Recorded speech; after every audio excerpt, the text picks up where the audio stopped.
Ooh, ooh, ooh. All right. Ladies and gentlemen, welcome back. Let's talk Rockets. Episode number 71 here. We have a couple of trade proposals, and this is going to be coming from Instagram. And you guys should follow it because it's my buddy Chris who does all my thumbnails on my main channel and my football channels. Before we get into it, that like button, hit that sub button for daily Rockets content. We got the draft beginning very shortly. What's up, Joshua? Nice to see you. We have the draft beginning on Wednesday. I highly doubt the Rockets will make a trade, but we're going to go through. I think Chris did 4 of them. And yeah, we're just going to talk Rockets here on Saturday, June 22nd. We got the Chicago Cubs up 6-1. So obviously they're probably going to lose it. It's a niche Cubs joke, but what's up, Roy? We got the worst in flavor possible. It's called Smooth. We're going to throw that in. Guys, as always, is available on streaming platforms. The link's down below, or type in Let's Talk Rockets on Apple or Spotify. Maybe throw my name in there. But I am going to clip each trade most likely and post it on a video on YouTube because we got to keep promoting this podcast. We're 75-ish% of the way to 1,000 plays. But I've been doing this pod technically for over a year. Like, we need 1,000 plays, all right? Our Zin's good. Yeah, you're older, right? I like Zins. They're wrecking my gum line, so I got to stop here. But anyways, let's get into it. Hit that like button if you guys haven't already. Hopefully this works out fine because these are on Instagram, all right? So once again, check out Rocket Centre on Instagram. And yeah, I think I got Walker Kessler as the thumbnail today. Let's do socials and bio. All right. Let's get into it. So by the way, I don't think the Houston Rockets will make any trades because it doesn't. I just saw like the worst trade proposal on my comment. I got a comment on like yesterday's stream or whatever, and someone was like, what about Tari Eason and the 3rd pick for it was the worst trade ever. It was like Orlando Robinson and Duncan Robinson. I was like, what? That cannot be a real trade. But once again, I doubt they're going to make a move like this. But you don't know because people are valuing this 3rd pick. It seems really strange. People are thinking like Donovan Clingan is. Guys, like you're seeing it with Hartenstein. Nicholas Claxton, so underrated. Big man, it seems like a bad time to be a big man right now. You're seeing it with Walker Kessler. We're about to do a Walker Kessler trade, but like, if you guys know what I'm saying, like people are like want to trade up for Donovan Clingan, but there's a ton of talented, versatile bigs in the NBA that can also like shoot threes. Mitchell Robinson, not three. You get the point, all right?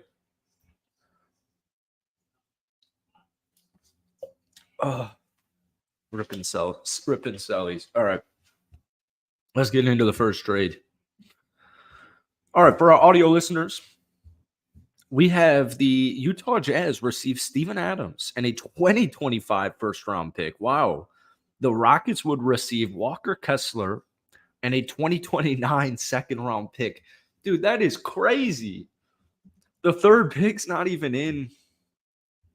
Obviously, like, what's a good question? I was watching a video yesterday. I think it was Kevin O'Connell, like some reporter or journalist, and they were saying, like, give me a comparison for the 1st pick. Give me a 1st pick draft trade comparison. And I forget what the guy said, but he was like, Marcus Smart would not get the job done for the 1st pick in this year's draft. Like, you wouldn't, and what I mean by that is you wouldn't trade Derek White. Did I say Marcus Smart? You wouldn't trade Derek White for the 1st-round pick because it's not enough. Isn't that crazy? That cannot be real. That cannot be true. That I get it. Drafts are like, it's every 3rd year. It's kind of bad, but I'm all set on a trade like this. I do like the idea of getting Walker Kessler here. My only thing is I'm really excited about Steven Adams this upcoming season. However, I do get it. It will be the last year of his contract, but I kind of do like the idea of playing around with a big man who's a proven veteran. I mean, Steven Adams, one of the best rebounders in the NBA. He's one of the best offensive rebounders in the entire NBA. And I get it. Walker Kessler is a really good young player. I think he kind of didn't do too much. Oh, wow. We have the same birthday. That's crazy. And I'm 2 years older. That's crazy. You're Walker Kessler, 21% from downtown last season, right? Uh, Technically, he shot 33% from downtown in his rookie season, but he didn't even take 0.1 threes per game. 8 points, 7.5 rebounds, 2.4 blocks, only 22 starts and only 23 minutes. His per 36 would be 12 points, 12 rebounds, almost 4 blocks. But I don't have any interest in a Rockets trade like this. Oh, here, let me zoom in. Bad. We'll do this. You got to scroll. There we go. All right, this should be better for you guys. All right. So, yeah, a 2025 first-round pick for Walker Kessler? Absolutely freaking not. But the idea of getting Walker, I think I would be better. I think I would be more interested. I don't even know how this is a fair trade, to be honest with you. I mean, this is kind of crazy. 2029 second-round draft pick? Like, I think I'm all set there. But no, I think this move would be if Steven Adams doesn't work at all. I worry that I know Walker and Jock are two completely different players and two completely different parts of their career, but Jock got ragged on last year, and Jock the year before it over in Phoenix was really good. So I'm all set on this. I don't hate the idea though. All right, moving on. We got the Rockets, and we talked about this yesterday or 2 days ago on our Marcus Smart trade video or live stream. The Rockets received Marcus Smart in the 9th pick from the Memphis Grizzlies, and the Houston Rockets and the Grizzlies received Jayshawn Tate and the 3rd pick in this year's draft class. So I think a trade like this would be probably the most likely to come to fruition. I don't know why Memphis would want to give up a valuable asset to just jump up to 3. We keep hearing supposedly that, this year's like starting a normal NBA draft with the 10th pick overall. I've heard from Grizzlies fans that they don't even want. I've also heard that the Rockets in a hypothetical trade like this want other unprotected picks in advance as the 9th pick. So they want this year's 9th, Marcus Smart and more. Now, these are just rumors and these are just reports, but I don't think Memphis would have too much interest in a move like this. The idea of having Ja Morant and Marcus Smart is pretty cool, but to their point, the Grizzlies, both of those guys want the ball in their hands at the same time. Like Marcus Smart's going to want the ball in his hands because he's a point guard, just like Ja Morant is. So I can understand they would want to get rid of Marcus Smart. Just because the move seems a little redundant. We got Jorge in the chat. What's up? I think we should run it back, same roster. Just think we need to be healthy. I don't see any good trades coming to fruition for us. So that's just the point I'm about to get into. And I've been tweeting this like there's no tomorrow. Marcus Smart probably would not come off of the bench on the Houston Rockets. It would probably mean the benching of Jaylen Green. And while I don't hate the idea of Jaylen Green being the 6th man, I do think that would mean he wouldn't come back for his 4th year. I don't think that would mean Jaylen Green would be coming back after this upcoming season. I think that would mark the end of Jaylen Green's, hope to be a franchise player for Houston, easily right away. But even in a world where Marcus Smart does come off of the bench and Jaylen Green remains as a starter, Marcus is still going to want 30 minutes, or he's still going to be played 30 minutes a night. And you're going to have to take minutes away from Amen Thompson, who, I get it, more of a small forward. The ball handling is not there, so I'm fine with getting a backup point guard like we did with Aaron Holiday, because Marcus Smart's point guard wants the ball in his hands. But I do get it, Amen, this I don't think would be an issue playing both of these two players at the same time, but you're going to have to probably take off 10 minutes from, not actually 10 minutes from Tari Eason and Cam Whitmore and Amen Thompson, but you're going to take minutes from Tari, and you're also going to take minutes from Amen, and you're going to take minutes from Cam. So I think this is a move you would make next year. Um, I think this is a move you would make next year. With all of this being said, at the same time, Ime would probably want one of Marcus Smart and Freddie out there at all times. So I guess maybe Marcus Smart would actually come off the bench, but I would imagine he would probably close games. And to some Rocket fans, that's probably a good thing because they don't. A lot of people don't like Jaylen Green, or I shouldn't say that. A lot of people don't think Jaylen Green is, all that nice with it. I do, and I want to see at least. I want to see a continuation from what we saw in the second half of last season. Like, just while we're on the topic, because I think there's actually only one more trade left. Just while we're on the topic of Jaylen Green, like, let's go to Jaylen Green's second half splits. And I know a lot of this is without Alperen Şengün, and for some reason people thought that was why he was playing so good, and they don't think they can coexist. I think that's completely wrong. But anyways, Jaylen Green last season, 19.6 points per game, 42.3% from the field, right on with his career average, 33.2% from downtown, right around his career average. And we saw huge 5.2 rebounds, 3.5 assists, 0.8 steals. And also, what a lot of people don't realize about Jaylen Green is he played every single game for the Houston Rockets last season. But let's get into these splits. Stupid ad's going to play. Let's pause that. All right, post All-Star break, Jaylen Green, 22.8 points per game. We're going to call it, I'm going to round up here. 23 points, 6 rebounds, 4 assists, a steal per game, 44% from the field, 37% from downtown, 81% from the free throw line. Like, that to me is Jaylen Green. And if Jaylen Green played like that the whole year, obviously the Rockets make the playoffs. Even with the Alperen Şengün injury, even with the Tari Eason injury, that's the issue with the Rockets season last year is you got to factor in Şengün getting injured. You got to factor in not having Tari Eason for what felt like pretty much the entire season. Amin Thompson got banged up right away. We dealt with just kind of random, unfortunate injuries that we just didn't see a full season of the guys we want to see playing together. So I don't hate an idea like this, but I do just think we're about a year away from a move this caliber. All right, I didn't even see this one, so let's get into this. Jock Landale, Jayshawn Tate, and the number 3 pick will be going over to Portland, and the Rockets in that trade will receive Robert Williams, Matisse Thybulle, the 7th pick, and a 2027 second-round draft pick. I like this one a lot more. Wow, dude, can you imagine having Robert Williams and Steven Adams as your backup bigs? That's crazy. Robert Williams, such an interesting player. I really don't mind this trade because you're getting 2 really solid players. I would be really excited about Matisse Thybulle because I'd throw him on the bench, and he'd be the situational defensive guy. I think this would open up the door for eventually moving off of Dillon Brooks, which I think the Houston Rockets plan to do one day. Robert Williams is only 26 years old, but he only played 6 games last season. Robert Williams has only played over 60 games one time. But with that being said, 2020, 2021 NBA year, I believe, he played 52. I believe that was the 70 game season.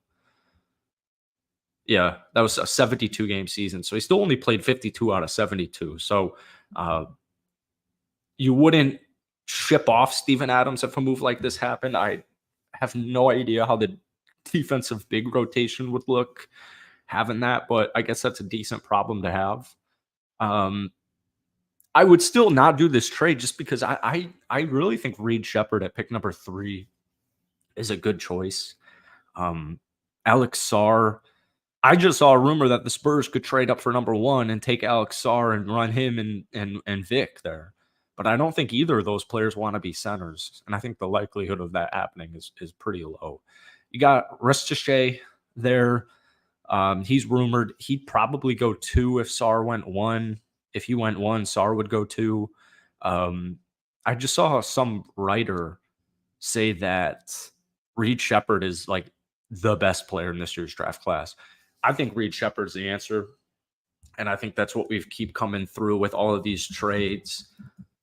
I think Reed Shepherd's the guy. And one thing I've actually kind of oddly noticed with the Houston Rockets is it feels like whoever we think is going to land there ends up being who we get. I think that's something I've kind of noticed the last couple of seasons. For some background on Reed Sheppard, because he wouldn't be available at pick number 7 if you did this trade. Reed Sheppard last year, Kentucky, 12.5 points per game, 4 rebounds, 4 assists, 2.5 steals. Dude's a phenomenal defensive player. He shot 52% from downtown, taking 4.5 threes a game, 54% from the field, taking 8 shots a game. So I think this is the dude. I don't even think it's close. He shot 53% from downtown in conference play. Like, you're playing in the SEC. I think both sports you can draft an SEC. Every sport out there, you draft an SEC player, and you probably got at least a rotational guy. But I would decline this trade because I would rather have Reed Sheppard than Matisse Thybulle and Robert Williams. But I do like the idea of a guy like Matisse. He's on a really nice contract, and I'd like to flip him. Imagine having Matisse Thybulle over Jayshawn Tate just because of the 3. But maybe I'm misremembering Matisse Thybulle's 3-point percentage, but I think people think it's worse than it is. And we are right. 3.5 threes per game, 35% from downtown. So, yeah, I'm taking Reed Sheppard. I'm all set on this trade. But those are the hypothetical trades. So, yeah, I'm going to clip those, throw them in YouTube videos while we get ready for the drafts. Let's pull up NBA mock draft and just kind of see what we got going on here. We'll start it off with CBS. Let me know, who are you guys drafting at 3? And how are you doing, Jorge? I'm tired of relying on future picks to save our franchise. I think we need to get established players for sure and trade these Nets picks while we have them. The Donovan kid is nice. I agree. I think Donovan's cool. But, all right. Zachary goes number 1 to the Atlanta Hawks. I think that happens, to be honest with you. I think that's what actually exactly happens. And then Alex Sarr goes number 2. Then we got Reed Sheppard. Houston grabs the most potent 3-point shooter in the draft. Sheppard rated in the 100th percentile in jump shots as a true freshman at Kentucky. It was aces as a catch-and-shoot weapon to boot. He adds playmaking on both ends as a passer or defender. So I don't even remember what his comp is. This dude reminds me of Austin Reeves. And I think Austin Reeves' agent is the one who said this. But I guarantee you, Austin Reeves has a phenomenal year next year with J.J. Redick as their new head coach. Sheppard is wild card and potential being Steph, which breaks the NBA for the most part. Then we got Stephon Castle going number 4. Klingon ends up going 6 here. Just as a follow-up to that last trade we saw where we got the 7th pick, Ron Holland goes number 7. I do like Ron Holland, but he has no jump shot or no 3-point shot. And yeah, Devin Carter to my Bulls at 11. Dillingham goes 13th. Jared McCain to Portland. It's pretty cool. Zach Edey to the Lakers at 17. Who gets Bronny? Let's take a look who gets Bronny.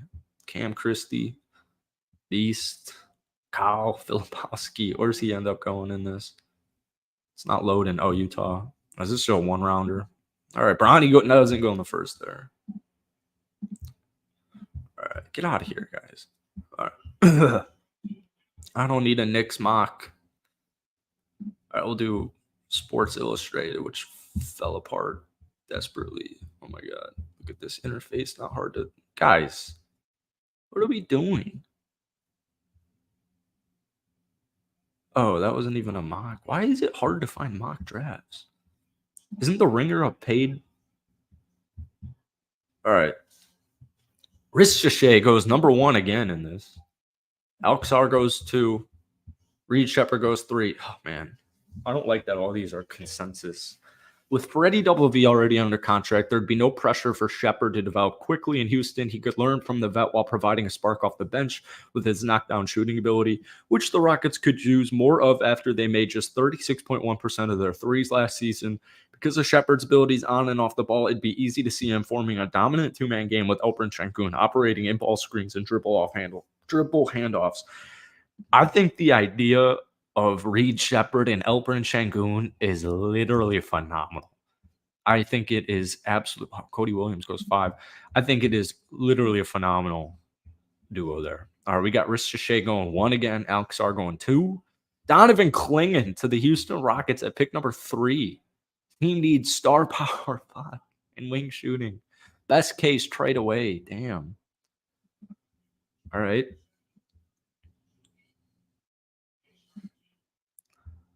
Do this one. Wow, Substack article.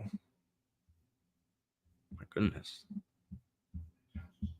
All right, we got Alexander Sarr going number 1. Ooh, I like this. We got a lot of depth here. Clingan going number 2.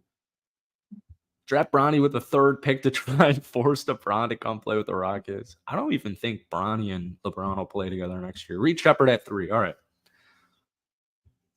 This is what Corey had to say. Now, a few years into the rebuilding process, it looks as if Houston is finally ready to lift off. The Rockets have built their team on the backs of versatile athletic wings and a Turkish passing wizard, whilst building their identity through tough veterans in Ime Udoka. I like this guy's writing.